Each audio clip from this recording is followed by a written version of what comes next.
Добрый вечер. В эфире ток-шоу «Прямая речь. Северный Кавказ».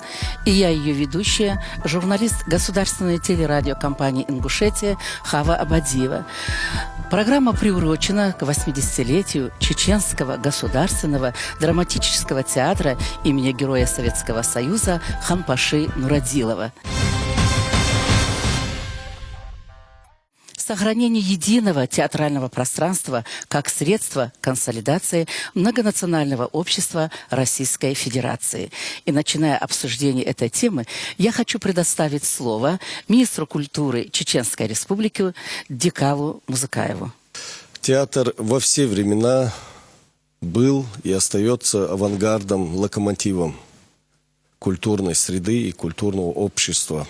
И когда театр идет в ногу со временем, это неплохо, но этого мало. Театр – это интеллектуальное учреждение культуры. Театр должен мыслить, искать, быть барометром общества, можно так сказать. Очень много задач стоят перед театрами, особенно Северокавказского округа, потому что на таком маленьком географическом пространстве плотно проживает много национальностей и народностей. И, как известно, эта среда очень сложная среда. И социальные условия развития региона, и многонациональность, многоконфессиональность. Ну, нам повезло то, что российское государство формировалось как многонациональное и многоконфессиональное государство, поэтому мы знаем, как работать с этими проблемами, как их решать. Но я считаю, глубоко уверен в этом, что эта задача в первую очередь стоит перед театрами Северокавказского округа.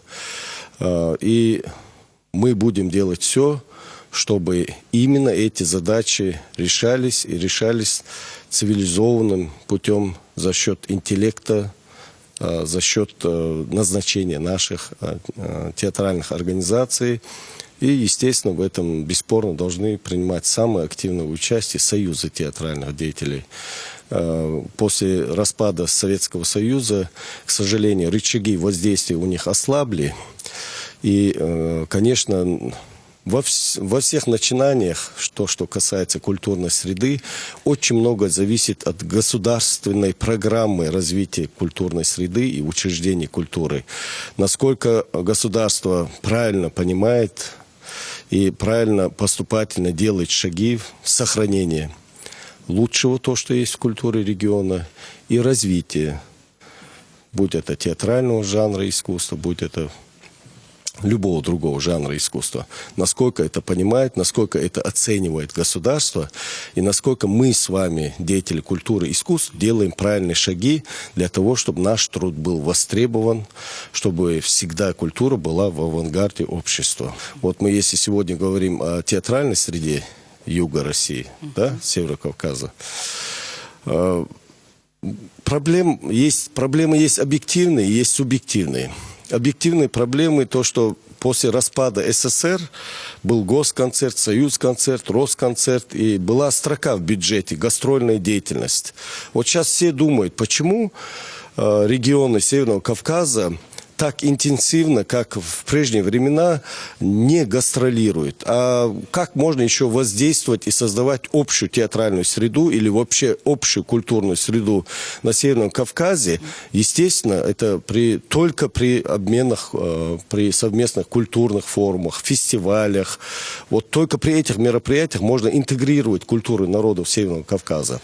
Дикалу. И, естественно, под это все должны быть целевые государственные средства. Не решив вот этот простой, важный вопрос, мы не можем говорить, тогда у нас разговоры останутся просто желанием, неосуществимыми желаниями. Сегодня вы являетесь инициаторами этой темы. Вы подняли эту тему, так же ведь? Да. Вы хотите, чтобы она решалась, да? С кем вы обсуждали первоначально? Вот с Ассоциацией театров Юга России, с Михаилом Базоркиным. Как вы пришли, что это сегодня необходимо сдвинуть с мертвой точки? Мы все правильно понимаем проблемы реализации вот этих больших стратегических задач. Не решив главной задачи государственной политики, государственной программы и изменение бюджета и внесение отдельной строкой гастрольной деятельности творческих организаций, учреждений Северокавказского региона, мы не можем решить главную задачу, которую мы с вами озвучили. Как нам сохранить это единое пространство? На сегодняшний день театральное сообщество Северного Кавказа, оно оказалось в авангарде борьбы за целостность государства. Там вот есть такой вопрос противостояния СМИ и театра. Имеется в виду федеральные СМИ. Почему? Потому что на сегодняшний день тот поток негатива, который черпает население страны из... Огромной страны. Да, огромной страны федеральных СМИ, который поступает, он задавливает сознание обывателя. Мы сегодня проводим фестивали, мы собираемся вот для таких вот, на таких ток-шоу. Мы несем реальный позитив, то есть мы работаем на сохранение государства. И сегодня возникла некая странная ситуация. То есть нам сегодня, чтобы пробиться своим позитивом вот куда-то наверх, нам приходится трачивать реальные усилия. То есть получается, что театры сегодня, имеющие гораздо меньший ресурс, нежели информационный ресурс, нежели федеральные СМИ, подменяют собой вот те самые организации и фактически заменяют собой и делают максимум того своими слабыми силами того, чтобы сохранить сегодня нашу страну. И в этой связи, конечно, нужно и финансировать и гастрольную деятельность, и другие точки, которые могли бы сопутствовать сохранению государства. Иначе сегодня в авангарде, на аванпосте, сегодня никого больше не осталось. В провинции, на Кавказе, да. Когда говорят, что на Кавказе что-то плохо, это исходит от федеральных СМИ. И об этом говорят часто по любому поводу. То есть какая-то мелочь, что-то произошло, какой-то бытовой конфликт, все, об этом тотчас же вещают центральные СМИ. Когда что-то хорошее происходит на Кавказе, а на Кавказе хорошее происходит постоянно, об этом никто ничего не говорит. Говорят очень мало.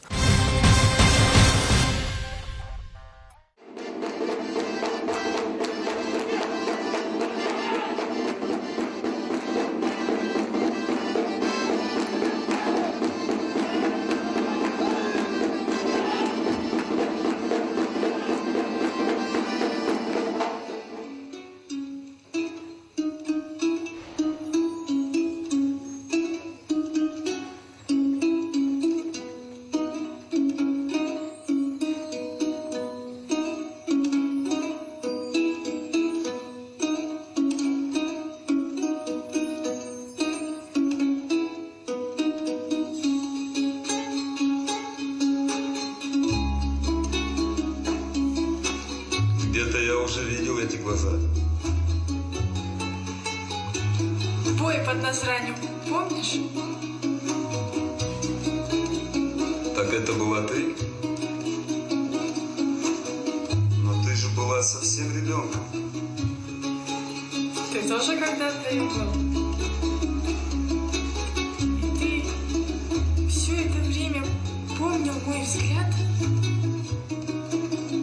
Я с твоим взглядом тогда чужую смерть и свою жизнь принял.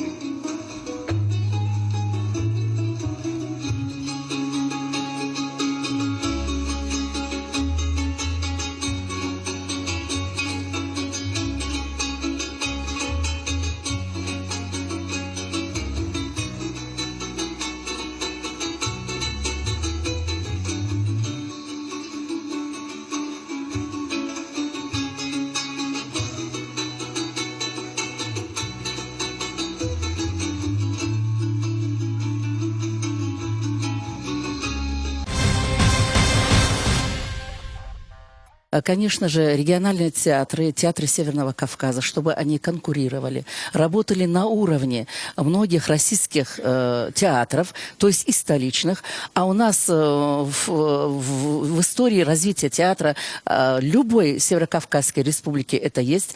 На уровне московского зрителя показывали свои спектакли. Все театры Северного Кавказа. Как вы видите решение кадрового вопроса? Ну, в первую очередь, кадровый голод на Северном Кавказе мог бы решить вуз, который мог бы существовать на Северном Кавказе в любой из республик. Вы имеете в виду единый? Единый вуз, который обеспечивал бы кадрами все министерства культуры Северного Кавказа, все театры, творческие коллективы. потому что сегодня от республики направлять ребят в Москву, Санкт-Петербург, а потом ждать, пока они отучатся, приедут, а некоторые не возвращаются оттуда. Это самая сложно. большая проблема для нас, потому что после Москвы, после Санкт-Петербурга мало кто Это возвращается. реальность сегодняшнего дня, да? Это реально сегодняшнего дня, в принципе, потому что есть конкуренция, самых лучших работников, самых лучших студентов вытягивают московские театры, они оставляют людей на местах работать. Сегодня наш кадровый вопрос решил бы вуз, если бы был построен в одной из наших республик. Ну, как в Ростове находится Северокавказский государственный университет. Вот такого плана вы видите, да, это учебное заведение? Более расширенное по направлениям. Если ГИТИС занимается подготовкой специалистов, актеров, режиссеров, то самые такие нужные профессии, начиная от бутафоров, заканчивая Осветитель, театровед. постановщиками. Эти кадры сейчас не заполняются. Мы держимся на старых кадрах. Почему мерзбич бортеш? Солдат! Солдат!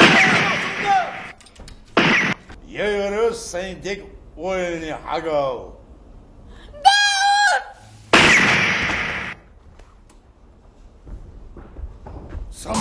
Далее.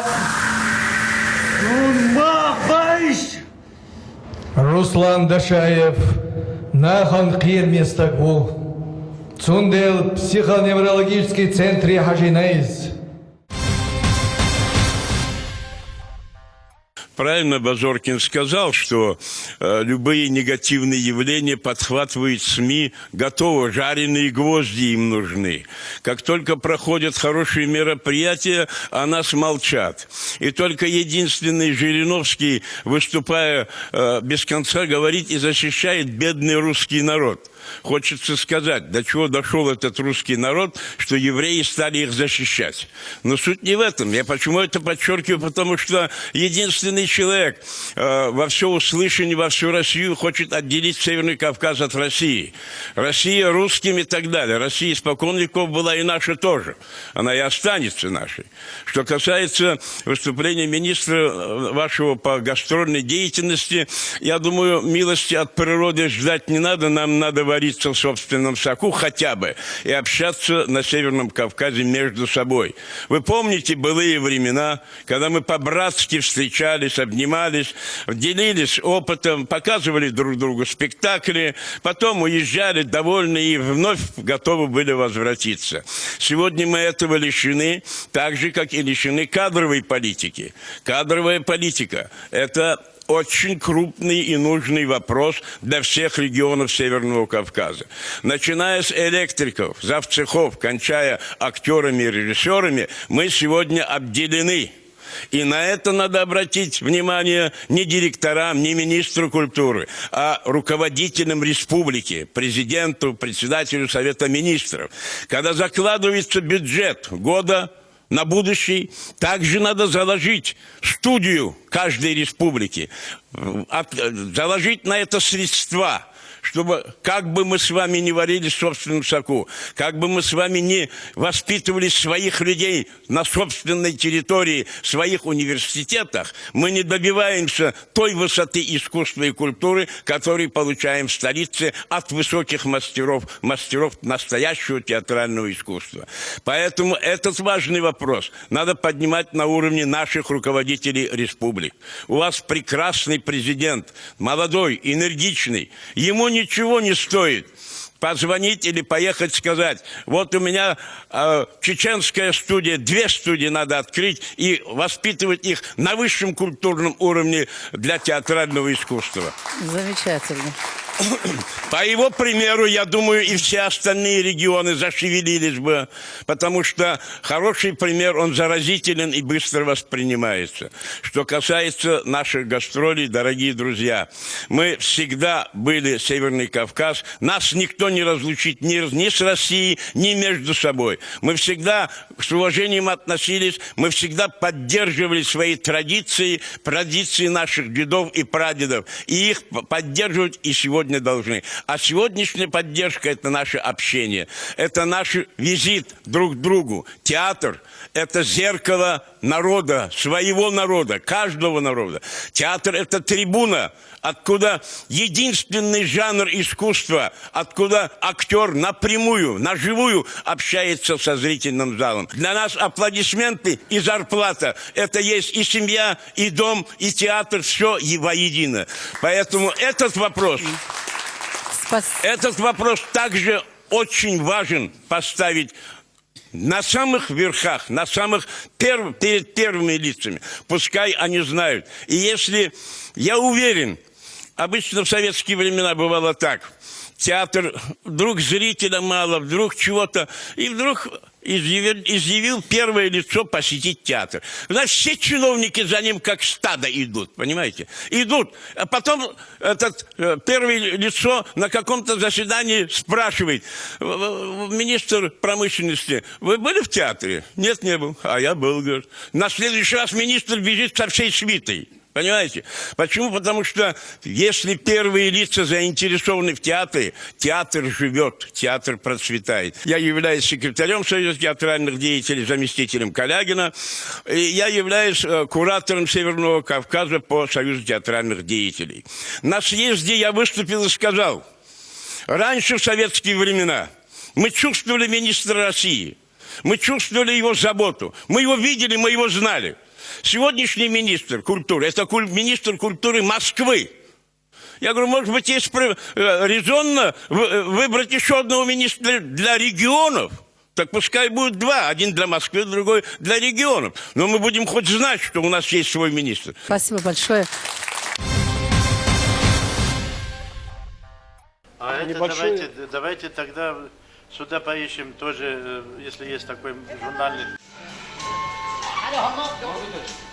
Возьми, отец. Что это? Деньги за огромную плиту. Бесплатно делали. От всей души. Как ты сказал? Такую большую работу без денег? Бесплатно? Слушай, сын мой, кто бы ни был, друг, зять, сват, такую работу удивительно. Кто это в наше время бесплатно такую работу?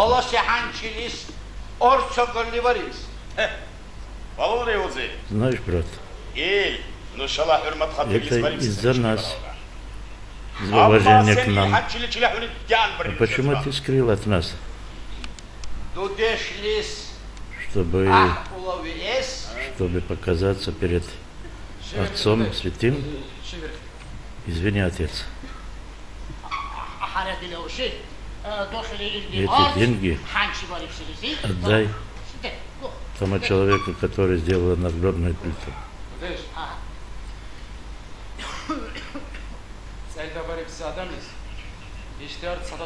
И этот человек хочет, чтобы эти деньги раздал бедным, как милостыню. Тогда можно. Хорошо. Калимат Кавсарат, идите, раздавайте эти деньги. Хорошо, Отец. Сегодня здесь присутствуют представители театральной общественности Кабардино-Балкарии, Северной Осетии, Алания, Ингушетии. Пожалуйста, давайте с вас начнем. Ваше мнение. У кого что болит, тот о том и говорит. У нас у всех одна болезнь. Причем хроническая болезнь у всех театров. Это в первую очередь, конечно, кадровый голод. У меня, например, в театре 39 единиц актеров, из них 11 вакансий. 8 престарелого возраста, извините, за 70 лет. Работать не с кем. Приглашать хотелось бы со стороны как режиссера, так и актеров, в большей степени актеров, которым больше работать надо. Но в силу вот тех же бытовых социальных проблем нет возможности приглашать.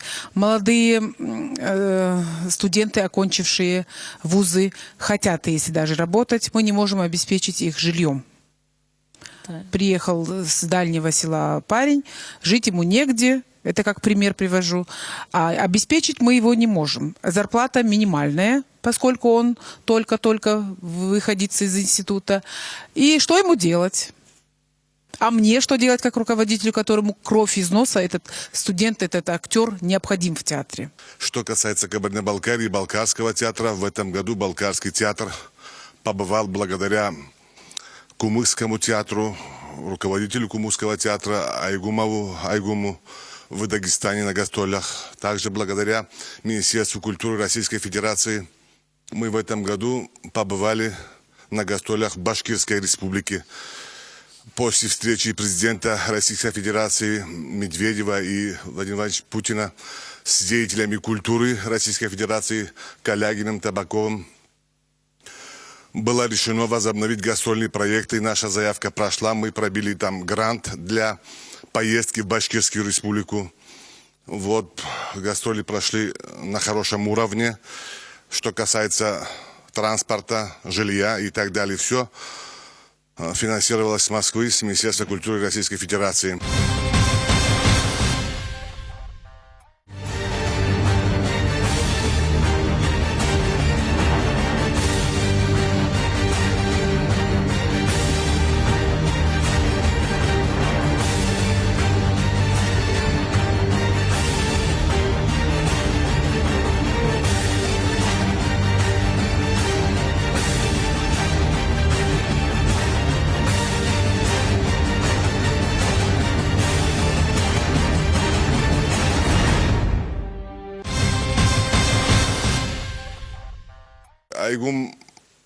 Айгумов сказал,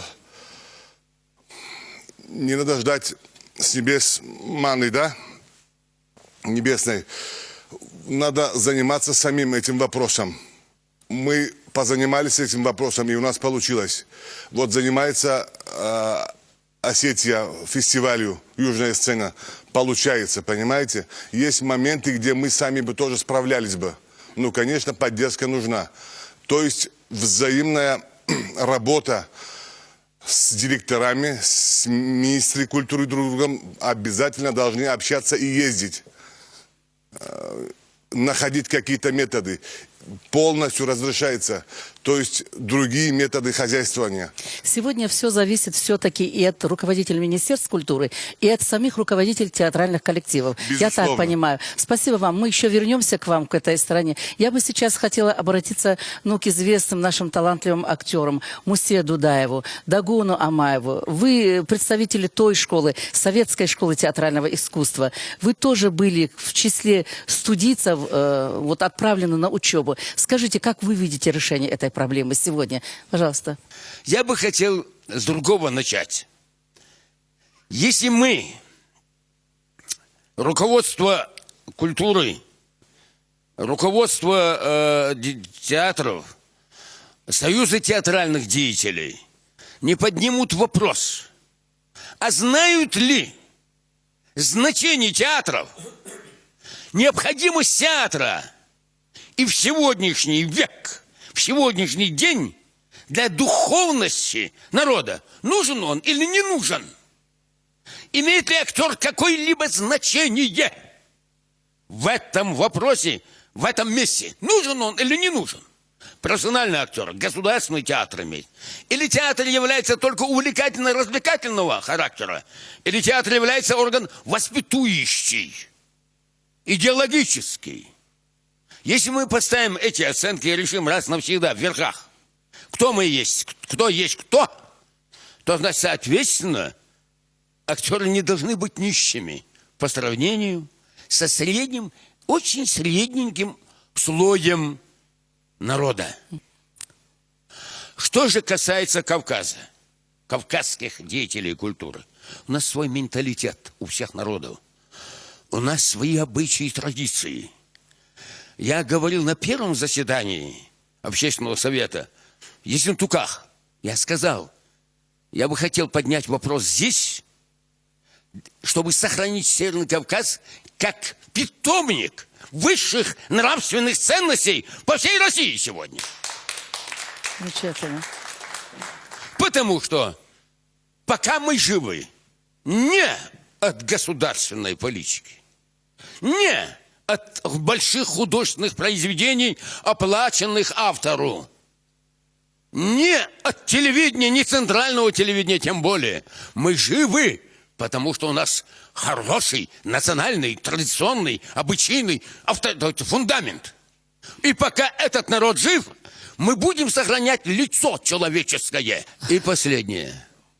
Даже мы с вами, дорогие мои братья-ингуши, я не называю ингушский народ дружественным народом, он брат. Я еду на Назрань к ингушам как к себе домой. И ездил. Но читая последние произведения, научные труды, и с нашей, и с той стороны, эта полемика идет из-за того, что нету театров. В театрах нет этой темы. У нас в драматургии, вот здесь есть вопрос драматургии. В Чечне теме, все да. герои чеченцы, нету ни одного другого героя в этом драматургии, в современной. В Ингушетии все герои ингуши.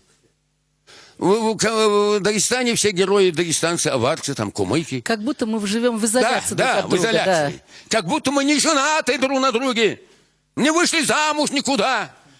Как будто мы разделены. Нету друзей друг у друга. И я сейчас сидел, вспомнил фольклор, чеченский фольклор. Я знаю его лучше, чем ингушский, поэтому меня извините. Там, в фольклоре, Ребертойкант, кабардинский князь, кабардинский друг, черкесский друг, Северной Осетии, в фольклоре, там, где не было ни телевидения, ничего, было интернациональное народное творчество. Муса, эти же мотивы вы найдете и у любого народа Северного Кавказа. Да, а вот Мы действительно... современных писателей мы эти мотивы не находим. Спасибо вам за... Вы действительно Всего задели доброго. самую больную, актуальную тему. Но я бы хотела, чтобы микрофон все-таки на минуточку взял Дагун Амаев. Дагун, и все-таки к кадровому вопросу я хотела бы вернуться. Как вы видите вот это решение этой проблемы? Дорогие гости, дорогие земляки, дорогие зрители. Вот что меня радует, что нехватки артистов нету. И творческие, молодежь великолепная. У нас здесь институт театральный, великолепная подготовка. Творческие ребята одаренные. Они расселились по 2, по 3, по 4 театрам. У нас есть недостаток драматургии. И вот именно вот этот кадровый вопрос. Ну, об этом еще много будет сказано. И мне хотелось бы, чтобы значимость театра поднять. Театр, он нужен был всегда. Он придуман до нас, много лет тому назад. Но чтобы его знали, посмотрите. И действительно считается только театры Москвы и Санкт-Петербурга на гособеспечении. А нам даже несчастных этих постановочных мы не можем выбить, чтобы поставить. Мы не можем сегодня ни Шекспира, мы ничего не можем. Мы можем поставить ту современную вещь, которую ты со своим костюмом пришел и Можешь отыграл. выйти на сцену. Да. Наша стартовая ставка в театре 4000. Мизер. Как эта молодежь может ездить из села на эти 4000 стартовых взять? И мы, корифеи, которые 51 лет мне в этом году пошло, я работаю в этом театре, я до 9000 дошел. А вы же, дорогие, когда на пенсии будете уходить, Дагун, из чего вы будут с каких начислять? рублей начинали? И какая жизнь тогда была? Ну, тогда 4 копейки пирожок стоил, тогда можно было. Все-таки Вот представьте себе... легче было, да? Да, представьте себе, если мы, проработав 51 лет, ты идешь на пенсию, из этого исчисляется тебе пенсия. Какая у нас может быть пенсия? Поэтому надо пересмотреть вот этот пенсионный вопрос и государственные театры национально сделать, но дотации государственным на гособеспечение. Все. Дагон, я благодарю вас. Вы действительно выразили то, что существует на самом деле. Оставьте микрофончик. Я подумала вот о чем. Может быть, Дикало, вы, Михаил, коротко ответите вот на такие, на эти вопросы, которые, на эти проблемы, которые они подняли. Выразили мнение коллеги, что надо задать тон от Чеченской Республики, хорошему примеру следуют все. Это в идеале, и было бы прекрасно, если это было бы так. Вот в прошлом году Рамзан Ахматович собрал деятелей культуры и искусств просто так к себе на ужин. И что из этого вышло? На ужин он собрал, сначала мы так договаривались, человек 20-30 таких известных, знаменитых людей. Ну, и этот список вырос 3 раза. Мы собрали 82 человека. Пользуясь его чрезмерной добротой, открытостью. И в беседе с людьми, за чаем, он принял решение, сделал дорогие подарки. Вот только одному чеченскому театру, ветеранам театра, он подарил 8 автомобилей Toyota Camry, 3.5. Самый дорогой, да. Ну вот почему-то вот я не уверен, что коллеги из других регионов везде это, везде это показывалось. Наше гродненское телевидение смотрит во всех регионах. Я хотел бы задать вопрос вот своим друзьям, коллегам. Последовали этому примеру в регионах Северного Кавказа? Я не думаю, что сделали такие подарки. Культура – это самое стратегическое, идеологическое оружие 21 века. И те страны, те руководители, которые займутся своей культурой и сделают его стратегическим ресурсом в современном мире, там будет процветание, там будет консолидация общества. Порой дело в нас самих.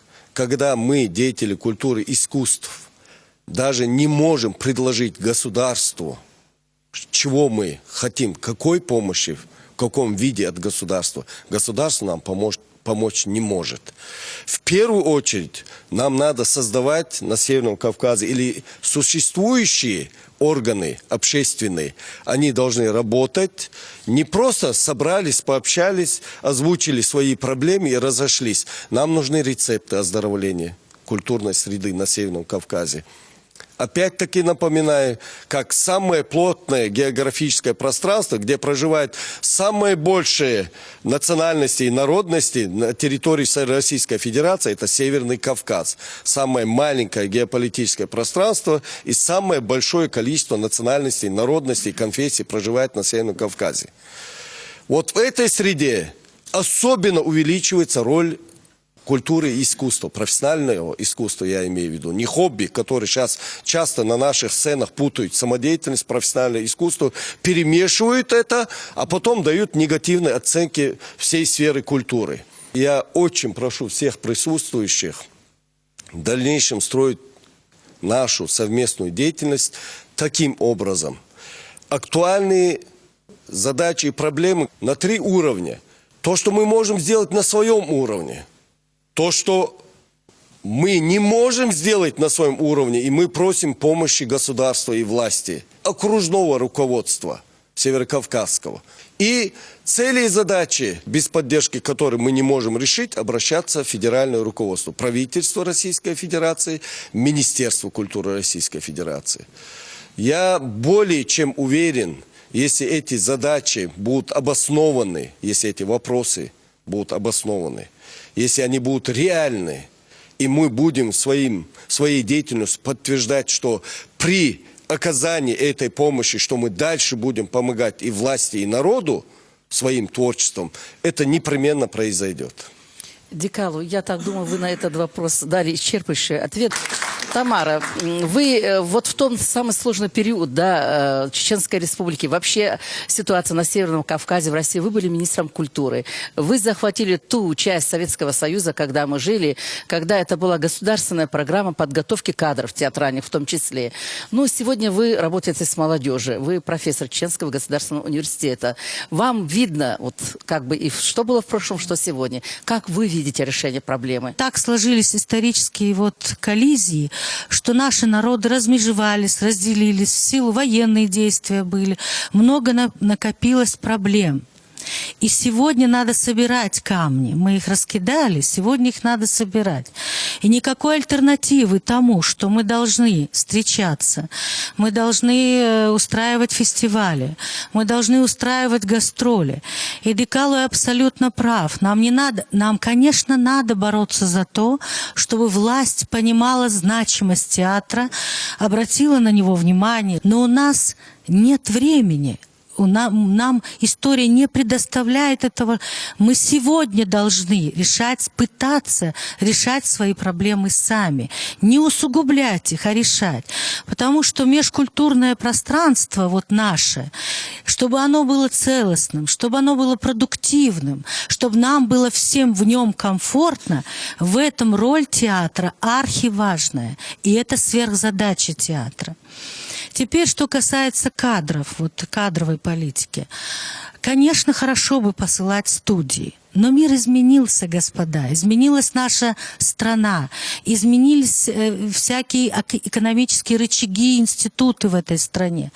Мы должны стремиться, вот прекрасно, что в Кабардино-Балкарии послали студию, потому что вот у нас в университете и везде, даже в высших учебных заведениях, сегодня не очень приветствуется то, что у нас преподаватели, закончившие наш вуз.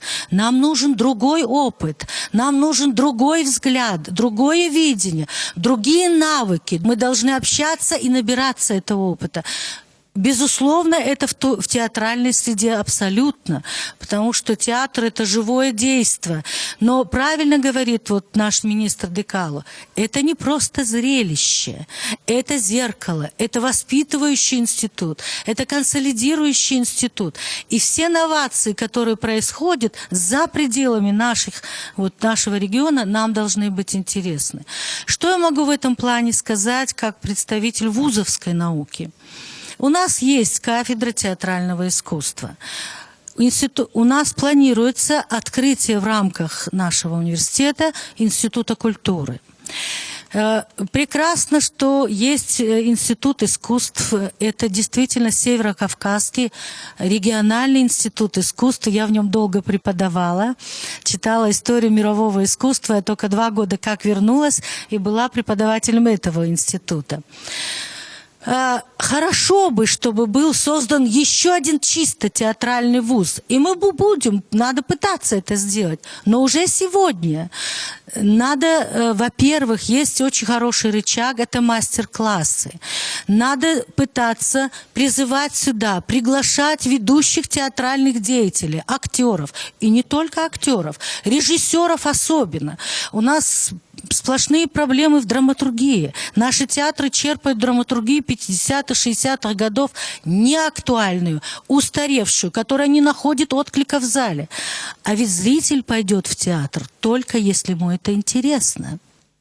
И он должен выйти оттуда, задумавшись, а не просто насмеявшись там от того, что кто-то упал, встал и потом пошел дальше. То есть нельзя доводить до простого зрелища, развлекательного зрелища театра, потому что театр – это великое искусство, древнее искусство и искусство, которое формировало народы и нации. Вот. Я еще хочу вам напомнить, что есть международные гранты. И их много.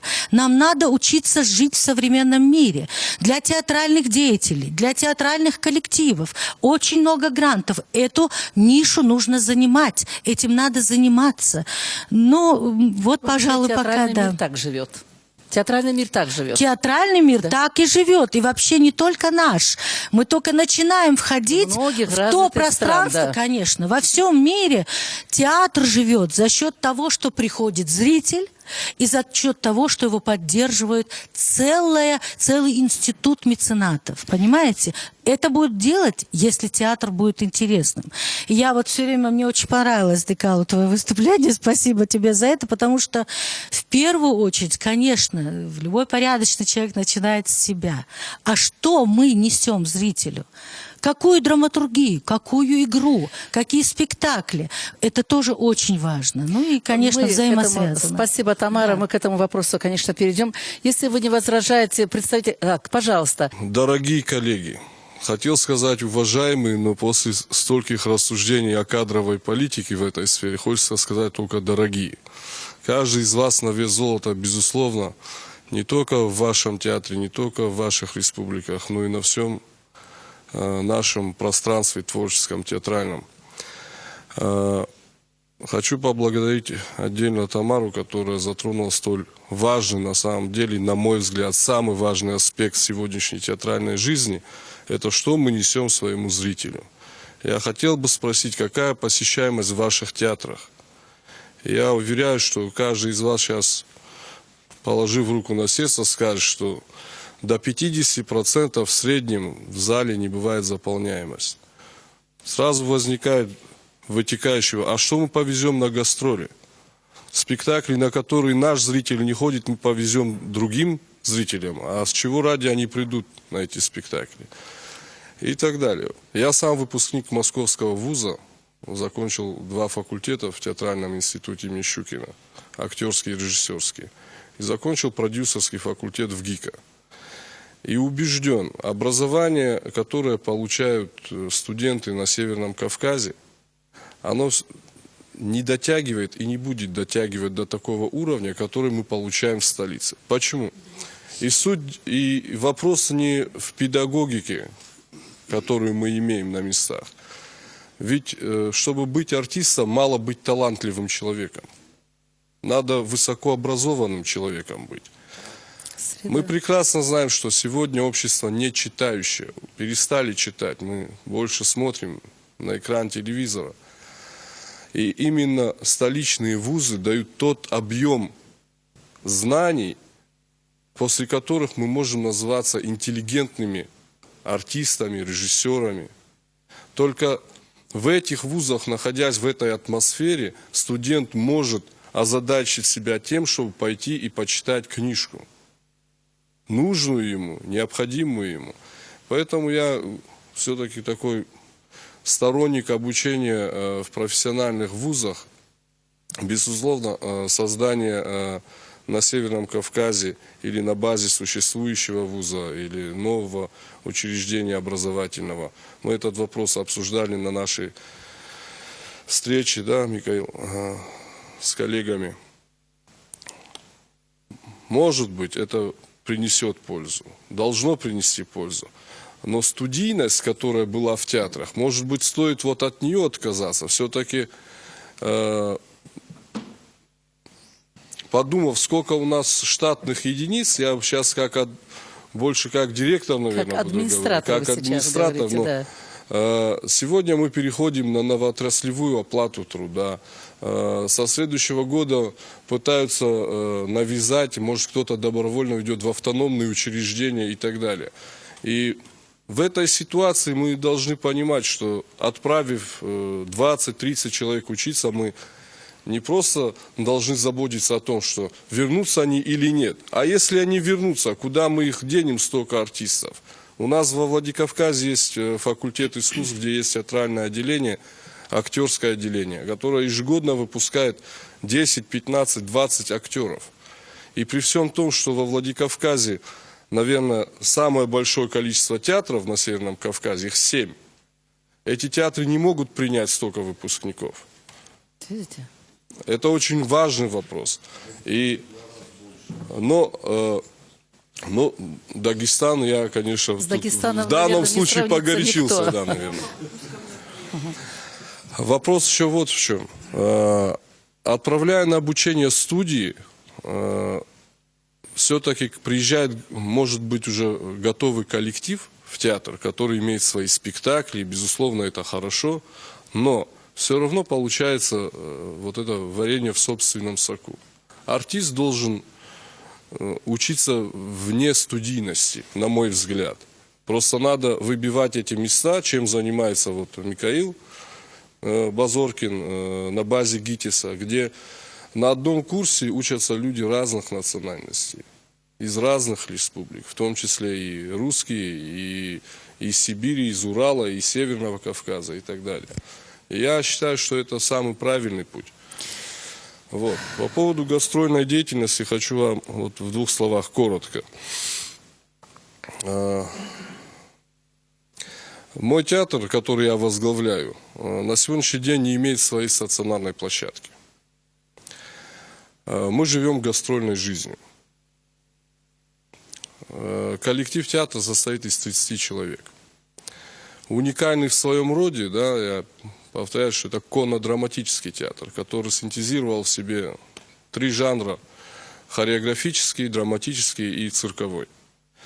Наша жизнь – это только гастроль. Мы можем зарабатывать только выезжая куда-то на стационарные площадки. И, безусловно, если государственная программа поддержки гастрольной деятельности театров была принята, то сегодня я бы не видел удивленные глаза, а что есть такой театр на Северном Кавказе.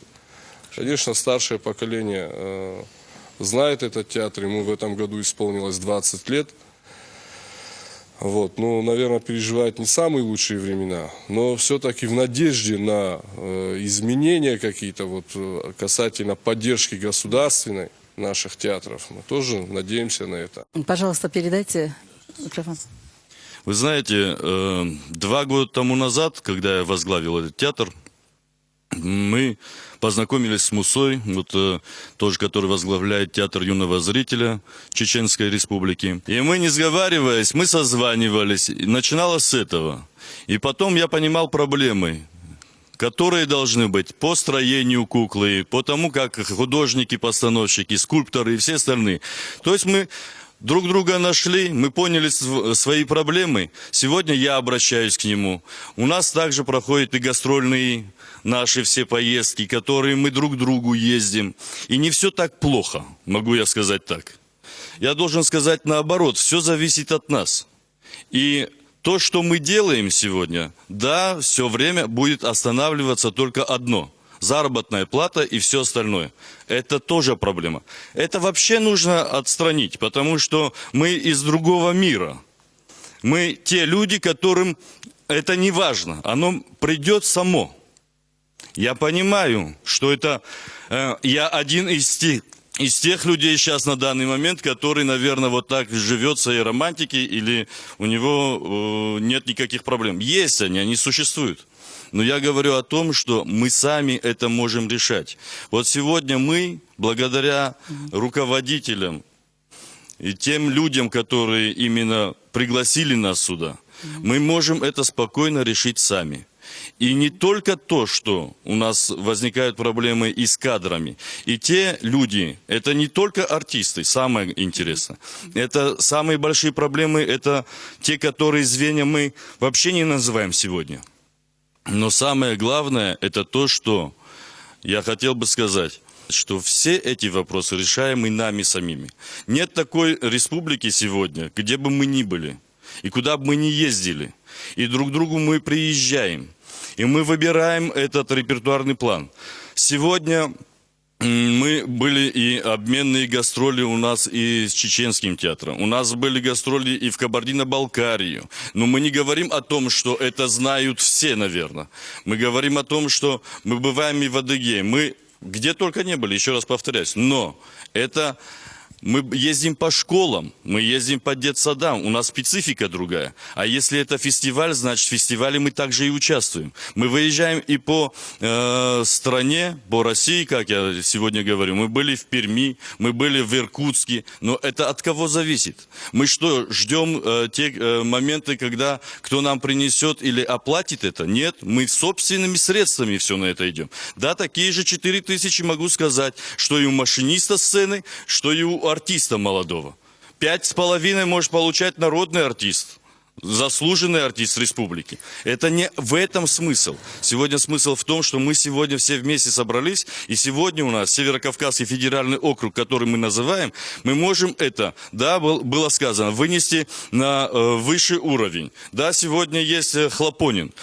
И те люди и министры, которые нас назначают, они не виноваты в том, что они в бюджет федеральный или откуда эта статья, где взять эти деньги. Сегодня те специалисты, которые приезжают к нам, они не могут остаться, потому что и жилье проблема, и все остальное. То, что было сейчас озвучено, для меня это было тоже удивлением.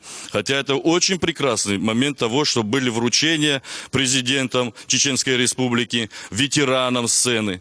То, что даются квартиры, это замечательно. Но я не говорю о том, что наш руководитель точно так же не поступает. Да, есть юбилей, и есть те моменты, когда приходят, да, правда, юбилеи бывают редко, но при этом все-таки как-то выделяются на это какие-то возможности.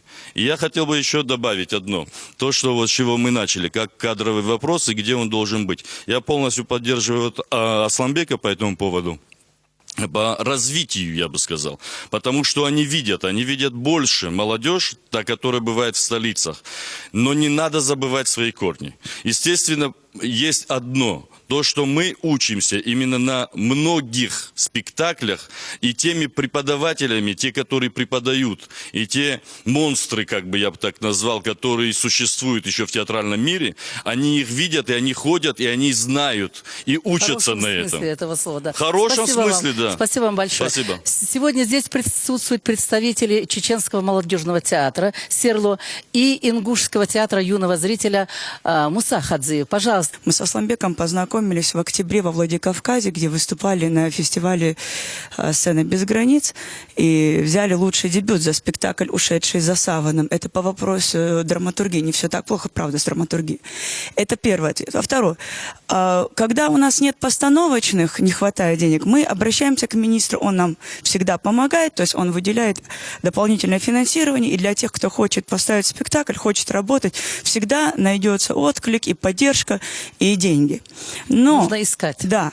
Когда нет площадки, это тоже, поверьте, не так страшно, потому что, не имея площадки, у нас уже за 2 года с половиной в багаже 9 постановок. И, как, в общем-то, говорят, не очень-то и совсем плохо. Не буду уж говорить, что хорошо.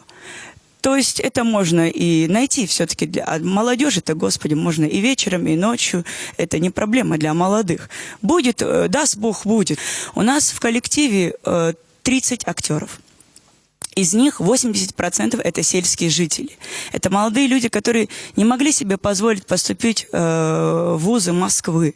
Но один у нас, несмотря на то, что закончил наш факультет государственного университета, благодаря вот Микаэлю Базоркину, большое ему огромное спасибо, поступил в ГИТИС.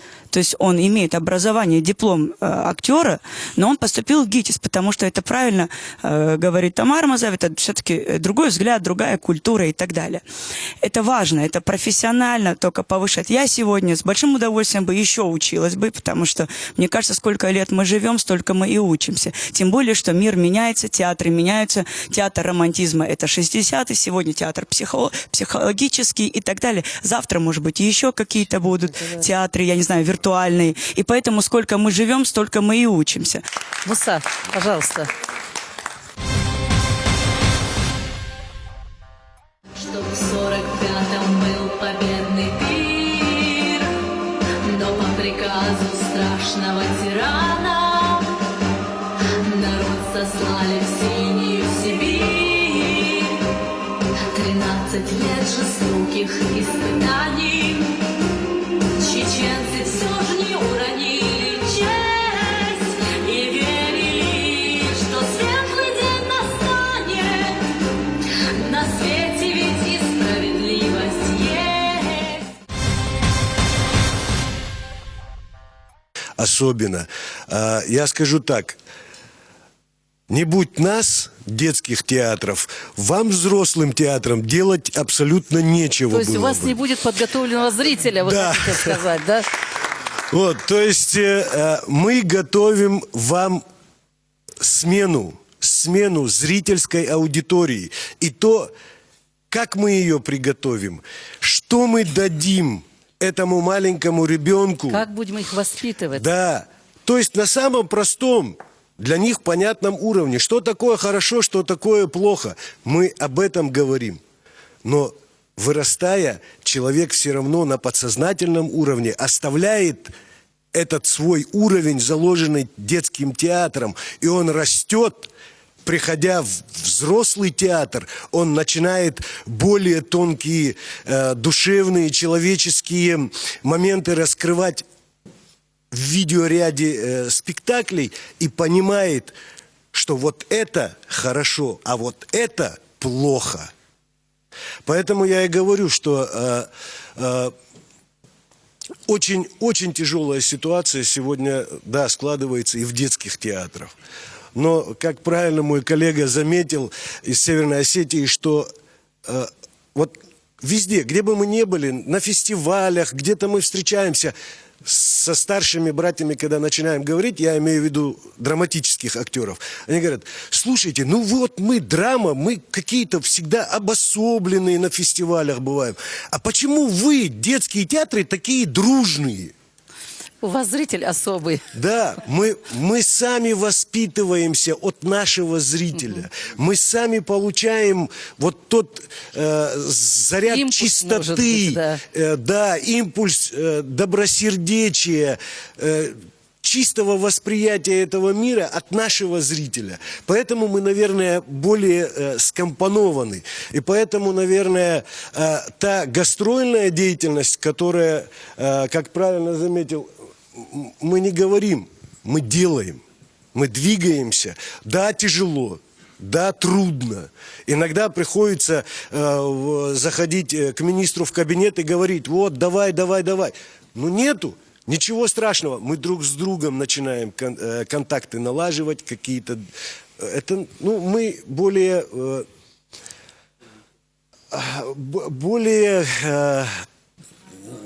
трансфортабельные, скажем так, в общении, в передвижении. Вы не можете сидеть на одном месте. Да, Вам нам и нужно нельзя работать. сидеть Да. на одном месте. Вы знаете, при организации, когда я организовал театр, тогда был еще театр кукол в 94 году, у меня привычка после спектакля заходить в зрительный зал. Ну, как обычно, дети, да? Вы все представляете, что такое зритель-дети. То есть после спектакля банки, жвачки, бумажки, отбертки от конфет, все валялось в зрительном зале. Это было настолько смешно, настолько... Единственное, да, было тяжело техничкам, которые после спектакля все это убирали. Но по истечению времени какого-то я смотрю, снова захожу в зрительный зал, зал чист. Вот. Ни банок, ни бумажек. Влияние ваших ничего. героев. Вот, да, вот то, о чем я вначале говорил. Что такое хорошо, что такое плохо. Оно постепенно движется. Вот то, чем мы с вами занимаемся. Я... Опять-таки поддерживаю и коллегу еще раз с Северной Осетии. То, что делает Микаэл, он отметил. Студия – это хорошо. Студия, да, это хорошо, но она не всегда верна. Лучше отправить 1-2 человек. Но наверняка они вернутся домой, они и больше получат. Да, они будут общаться совершенно с другими людьми. У них совершенно другой кругозор будет, мировосприятие. И поэтому они будут делиться своим точно так же, как и будут получать чужое. Есть представители общества Российской Федерации. Вот именно. В стране, где мы живем с вами. Конечно. Мы многонациональная, многоконфессиональная страна. И поэтому это нормально. Муса, как бы вот продолжая тему, которую начал Муса Хадзиев, я бы хотела вернуться к разговору, который вывели Муса Дудаев, я имею в виду. Вы сказали, что вы в Ингушетии едете, да, как к себе домой. Я хочу подчеркнуть одну деталь. Вот сегодня театр, который возглавляет Муса Хадзиев, ведь он родился здесь, в Чечено-Ингушетии, на базе театра кукол.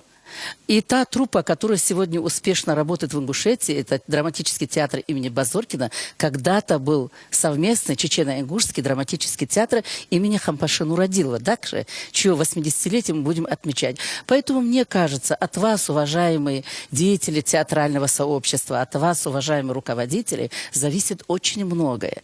Как мы будем сообща вместе воспитывать вот нашего зрителя, и как мы вместе будем находить свое место вот в этом многонациональном сообществе жителей Российской Федерации. Так как все-таки мы подняли очень важные проблемы, говоря только о кадровом вопросе, затронули и гастрольную деятельность, мне бы хотелось, чтобы вы немножко высказали, знаете, вот по поводу драматургии. Это очень важный вопрос. Он не только стоит вот в таких автономных республиках Северного Кавказа, но и по всей стране. Да и вообще мировая классика. Вы знаете, что сколько годами, десятилетиями, веками ставят ее, а что-то новое появляется редко. Так же ведь? Вот поэтому мне бы хотелось, чтобы вы затронули эту проблему. Проблема драматургии. Стоит ли сегодня, сообща, может быть, Союзу театральных деятелей совместно с союзами писателей республик, с министерствами культуры отправлять учиться людей, способных, талантливых, чтобы у нас в своих регионах были свои драматурги, и чтобы эти произведения ставились на всех сценах Российской Федерации. Так же ведь? Пожалуйста. Помните, когда-то в хорошие времена, когда мы были все Советский Союз, у нас тогда было лаборатории. Так, да. Вот сейчас, мне кажется, все лучше надо брать, а не нужно откидывать. То, что было. То, что было, лучше брать, а не нужно откидывать, да? И лучше надо сейчас, как вы сказали, что собирать камни надо уже. Пора. Да, да. Вот этот момент как раз-таки... И мы сегодня что сделали? Мы уже начали это делать. Мы, значит, вот вы знаете, что в Махачкале проходит фестиваль русских театров Северного Кавказа и стран Черноморско-Каспийского региона. Он уже международным у вас стал? Он международный, он давно, потому что он и был такой. И вот как раз-таки там, когда Айгуль Милдаевич сказал, что надо вкладывать прямо в бюджет, он именно в бюджете находится, этот фестиваль. Он выделяется от 5 до 7 миллионов рублей на этот фестиваль. Он входит в бюджете. Он происходит в 2 года один раз у нас. Значит, это потому, что в Осетии, значит, фестиваль проходит, и давно он уже идет, значит, «Сцена без границ». Тогда мы только создали, это национальных театров, а мы создали русских театров. И оттуда приезжают с Германии, с Израиля, там все черноморско-каспийские страны, омывающие, да, эти моря. Вот. Они все туда собираются. 19 спектаклей сыграно вот сейчас за 9 дней, в принципе, понимаете? И мы что сделали? Мы начали уже это делать. Значит, один из спектаклей «Мамочки», значит, Щукинского дипломного, значит, спектакля, мы пригласили драматурга. Ну, драматурги не приглашаются, но там мы пригласили драматурга. И мы остались после спектакля, драматургов я пригласил, и говорю, давайте начнем. Давайте говорить по поводу вот конкретного этого спектакля, и давайте начнем создавать лабораторию Северного Кавказа. Он может просто переходить. В один год мы можем собираться в Дагестане, в другом в Чечне, и дальше. Лаборатории по драматургии? Да. Лаборатория драматургии. Что мы делаем? Я думаю, какая технология? Потому что, если вы понимаете, что если все драматурги соберутся, и один драматург будет нудно читать свою пьесу, это уже развалится прямо на корню. Я говорю, давайте не будем читать. Вы не читайте, пожалуйста, свои пьесы. Дайте актерам по ролям, пусть актеры читают эти пьесы. Просто по ролям распределили, заранее отправили, кто, вот мы знаем, такого-то числа, значит, в Дагестане или в Чечне, значит, проходит лаборатория, там, я знаю, неделя, да, этой лаборатории. Мы уже те, кто претендент, отправляют свои пьесы с каждого, да, региона, вот имеется в виду Северного Кавказа, и тогда мы его уже там на месте распределяем по актерам, и актеры читают, просто сидя, читают эти пьесы. Это будет намного живее и интереснее. Вот.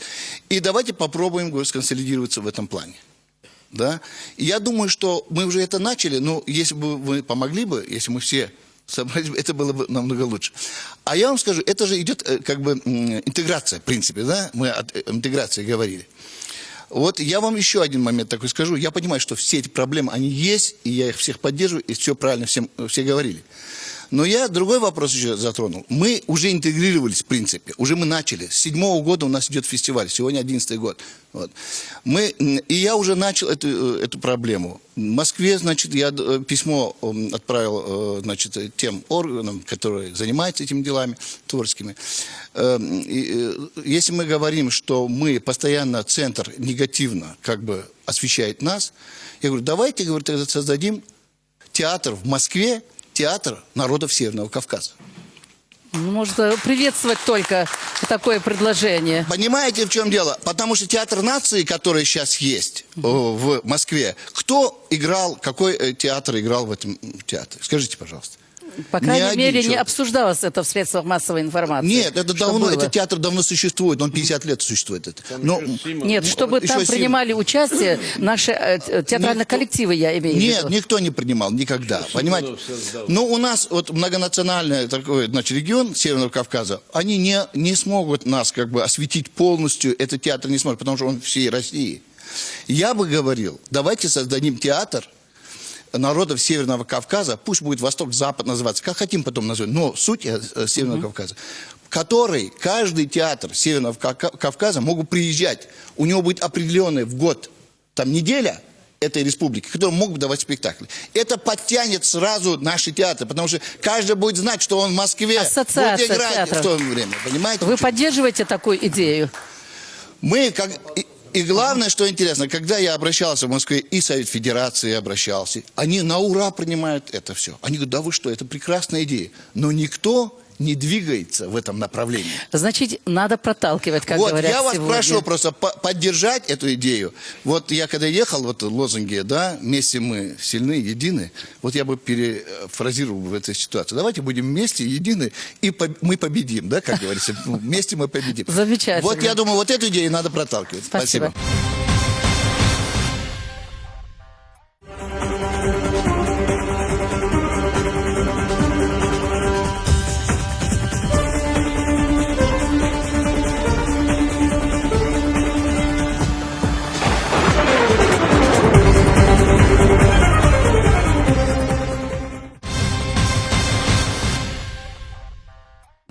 Мне кажется, есть три вопроса, которые нам сообща нужно сегодня определиться, как мы будем решать. Наверное, возможно будет принятие какого-то единого документа, да, в форме обращения, который подпишут присутствующие. В перспективе, то есть его надо создать, доработать, потом разослать. Это процесс там, в телефонном режиме, еще как-то, ну, по факсу. Но создать какое-то единое обращение. Это раз. Второе. Какие направления? Вот то, что говорит сейчас Мавлет, мы с тобой об этом говорили еще в Дагестане, Махачкале, да, это хорошая идея. И даст Бог, она у тебя получила, ты пробьешь эту идею. Но, опять-таки, без поддержки руководителей театров Северного Кавказа тебе будет намного сложнее. А мы все понимаем, что для нас всех это полезно, нужно, да, и иметь в Москве площадку, никому не ходить на поклон, а иметь возможность приехать отработать в Москве на свою диаспору, на кавказскую диаспору. Это очень здорово, и, конечно, нужно тебя поддержать в этом, то есть сообща. Второй вопрос, который вот сегодня Николай Базетович, уважаемый, озвучил, это вопрос идеологии. То есть в советские годы хорошо понимали, что такое идеология. И эта ниша была востребована. Сегодня эта ниша вакантна, ее заполняют те, кто не теряет времени зря. Потому что театр вне идеологии. Это, ну, Москва может себе позволить, там 200 с лишним театров, они могут себе позволить творить искусство ради искусства. Они там ваяют того, что гораст, и не всегда это полезно. Вот, у нас иная ситуация, мы очень компактное общество. Мы очень у нас очень социально обостренная ситуация, у нас все процессы очень обострены. Поэтому находиться вне социума наш театр не может себе позволить. Это непорядочно по отношению к налогоплательщикам, на деньги которых мы существуем. Вот, поэтому идеологическая ниша, то есть если это обращение будет принято, наверное, нужно сделать акцент на социально-политической значимости театров. В первую очередь на Кавказе, потому что сегодня мы аванпост. Мы форпост фактически России, граница вот она уже. Да, и все, что происходит здесь. Либо ну, то, о чем я до этого говорил. И третий вопрос. Вопрос драматургии, очень острый вопрос. в одиночку, мне кажется, сегодня мы об этом очень много говорим, поодиночке мы этот вопрос не решим. Потому что, можно говорить сколько угодно о том, что существует проблема, но из ничего много ребят молодых, желающих писать. Приходят эти ребята, обижаются, когда мы их не ставим. Кто-то приходит, говорит, я филолог, у меня филологическое образование, но я тоже филолог. Понимаете, одно дело хорошее владение языком, он может написать хороший рассказ. Но у него нет видения театрального пространства. Понимаете, он совершенно по-другому мыслит. Он набросает нам уйму красивых диалогов. Понимаете, а если мы чтецкий вечер на 1,5 часа устроим в театре, у нас зритель заснет. Поэтому, или наоборот, приходит человек изнутри, из театра, актер, режиссер, и начинает писать. Что-то предлагает, какой-то материал. Но он не владеет ни стилем, ни слогом и так далее. Вот. Или вот недавно была, я извиняюсь, что я так долго говорю, но я говорю по делу. Недавно была забавная ситуация. Мне звонит женщина с Ярославля и говорит, я, говорит, слышала, что у вас проблема с национальной драматургией. Я хотела бы для вас писать. Я говорю, вы человек с Кавказа? Она говорит, нет, но у меня есть хорошие консультанты. Понимаете, то есть у меня хороший друг, мы все его знаем, сейчас не буду говорить фамилию, он в Калмыкии, значит, сценограф народный, заслуженный, талантливый, профессиональный человек, я его пригласил на постановку. Кавказская тематика, я его повез в горы, он 2 недели находился в горах, я его загрузил литературой, он много всего чего прочитал, чтобы он прочувствовал, что такое Кавказ. Он ваяет Кавказ, а получается степь.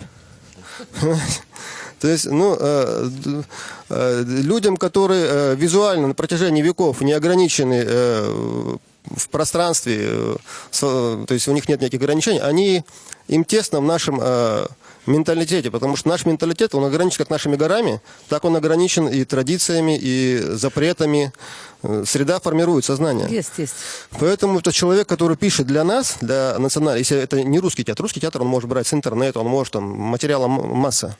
А кавказский театр, национальный театр, для того, чтобы был именно кавказский театр, для него должны писать кавказцы. Либо люди, которые, независимо от национальности, которые знают, что такое Кавказ изнутри. То есть вот составляющая. Конечно, в первую очередь талант, во вторую очередь хороший стиль, язык. И далее этот человек должен понимать, что такое мизансцена, он должен отличить там падугу от кулисы, понимаете? Человек не должен быть случайным.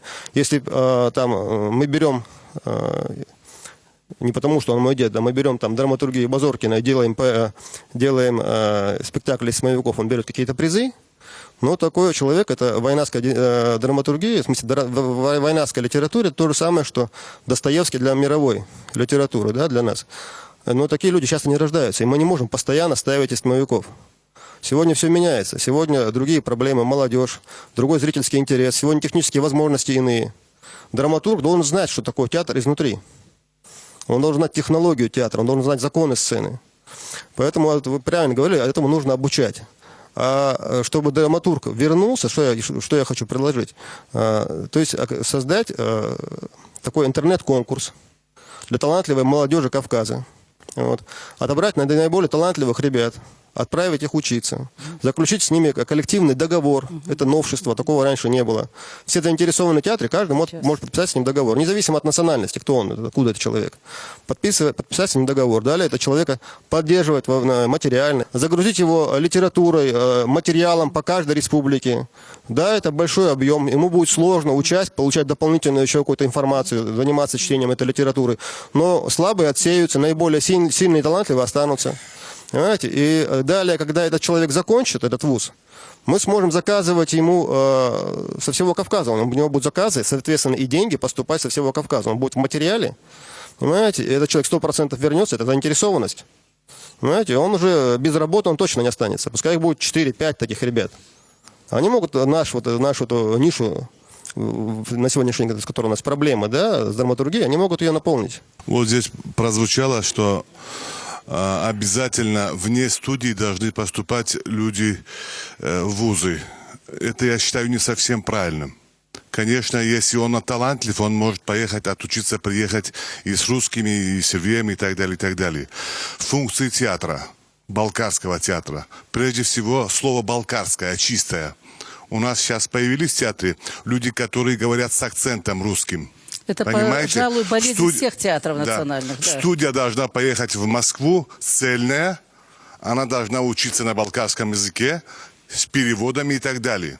Но если кто-то желает отдельно уже отучиться в русской студии, в другой студии, это другой вопрос. Чтобы сохранить наш маленький театр, культурное наше свое сообщество балкарское, мы должны говорить на балкарском языке, то есть носителями балкарской культуры и слова прежде всего. Для этого тоже существует театр. Правильно говорит, что студия должна быть. Кроме того, что язык, да, развивается, как бы, да, и еще есть момент такой, что режиссера очень трудно найти, и назначить режиссера невозможно. С этой студии рождается естественный режиссер. Он начинает проявлять те качества режиссерские, уже организационные, своими ребятами. И создается, как бы, да, какой-нибудь мини-театр такой. И вот в этом плане тоже это интересно и хорошо, что проявляется там режиссер. Спасибо. Последнее слово. То мне хотелось бы сказать следующее. Поскольку мы находимся в этой республике. Глава Чеченской республики Рамзан Ахматович Кадыров уделяет пристальное внимание культуре, безусловно, без разговора. Это не подхалимство, это честная это факт, правда, это факт. Правда, которая знает все. Вот Декалу сказал, вот дали машины, это об этом. Об этом Декалу, если не 3-4 раза, давая интервью по телевидению, я говорил, не только в Северном Кавказе, аналогов в мире нет. Чтобы вот так вот президент пристально обращал внимание на актеров, на и старых, которые ушли на пенсию. Спасибо вам. Вот, Вы знаете, подводя как бы итоги, я бы хотела слово предоставить вот как бы заключительно Декалу вам. Сегодня действительно вы стали гостеприимными хозяевами вот нашего разговора, очень серьезного, очень заинтересованного, потому что проблема, она всего Северного Кавказа. Ваше слово заключение, и мы завершим наш разговор. Я хотел бы напомнить о встречах руководства Российской Федерации с деятелями театрального искусства. Была встреча 24 марта. В 2010 году была встреча. Еще раз говорю, что многое зависит от нашего с вами понимания, нашего назначения в современном мире, значения культуры, нашей с вами деятельности. Если мы будем ставить вопросы перед государством правильно, обоснованно, государство будет нам помогать. Это слишком глобальный вопрос. Одночасье решая вопрос какого-то театра, в знак юбилейной даты, в знак уважения, почтения, невозможно решить вопросы жанра искусства. И вот есть мнение, то, что студии нужны. Нужны они, обязательно нужны. Но они нам нужны всем одинаково. Не так, кто пробил в Москве, кто-то более прозорливый, кто-то более настойчивый. Вот ассоциация у нас есть в лице Базоркина Михаила. Я искренне уважаю этого человека за его действенность и за его именно демократизм в своей деятельности. И он не националист, человек взвешенный, умница, молодой, из хорошей семьи. Но давайте через эту ассоциацию вместе с вами вот именно театральное искусство консолидированно, выражая в равной мере свое мнение и выражая именно через ассоциацию, работать с федеральным округом и дальше от имени федерального округа пусть нам помогают на федеральном уровне. Студии нужны. Но никто почему-то не поднимает вопрос квоты на бюджетные места в ведущих театральных вузах. Не решая этот вопрос, мы опять оставляем с проблемами театральные коллективы. А можно их консолидированно только решить? Нам нужны целевые бюджетные места и нужна стабильная квота всем регионам Северного Кавказа в лучших театральных вузах России. Вот. Об этом, вот смотрите, а этот вопрос мы опять-таки можем консолидированно через ассоциацию поставить перед федеральным руководством, перед окружным руководством, которые с удовольствием, мне кажется, нам помогут. Вот почему вот на каждый регион, почему нельзя сделать в год гарантийных 3-4 бюджетных места? Не обязательно актерское. Театр не только актер. Театр это режиссер. В первую очередь, там, где есть режиссер, появляется актер, он их раскрывает, он с ними работает. Это мастер, это школа, это стиль, манера, почерк. режиссеры, в первую очередь, актеры, бутафоры, декораторы, звукорежиссеры, светорежиссеры. Это все, да, это все вместе и есть театр. Все вместе только это и есть театр.